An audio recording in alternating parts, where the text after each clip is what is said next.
আসসালামু আলাইকুম। আমাদের ক্রীড়ামন্ত্রী জনাব আমিনুল ইসলামের প্রতি বলতেছি, আপনি একজন ক্রীড়া ব্যক্তিত্ব থেকে আজ ক্রীড়া মন্ত্রণালয়ে এসেছেন, এটা এই জন্য আপনাকে স্বাগতম জানাই। আর সবচেয়ে বড় কথা হলো, আপনি ফ্যাসিস্ট সরকারের আমলে একজন মজলুম খেলোয়াড়। আপনি এই দালাল তামিম ইকবাল আর এই গদা সুজনের মতো পাঁচেটে এই ফেসিস্টের আমলে সুবিধা ভোগ করেন নাই।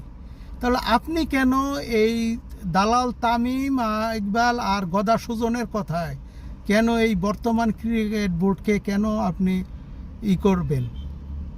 কেন তাদের কথায় এই ক্রিকেট বোর্ডকে আপনি কেন ভেঙে দিবেন? এই তামিম ইকবাল এটা যুগে যুগে এটা দালাল, এটা যখন যেই সরকার আসে এই সরকারের পাশ আটে। গদা সুজন তো এটার কোনো কাজেরই না, এটা হলো বেকার একটা লোক। তো এদের কথায় দয়া করে, এদের কথায় বর্তমানে যেই বিসিবির যেই পরিচালনা কমিটি আছে, এটা অত্যন্ত বিগত দিনের চাইতে অত্যন্ত শক্তিশালী একটি পরিচালনা কমিটি।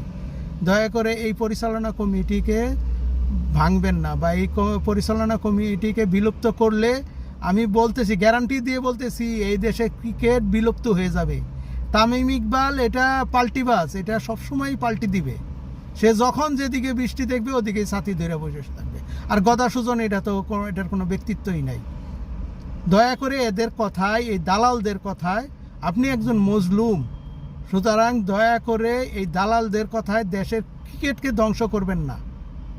ক্রিকেটের বর্তমানে যেই বিসিবির যেই পরিচালনা কমিটি আছে, এটা বাংলাদেশের সবচাইতে শক্তিশালী একটি কমিটি।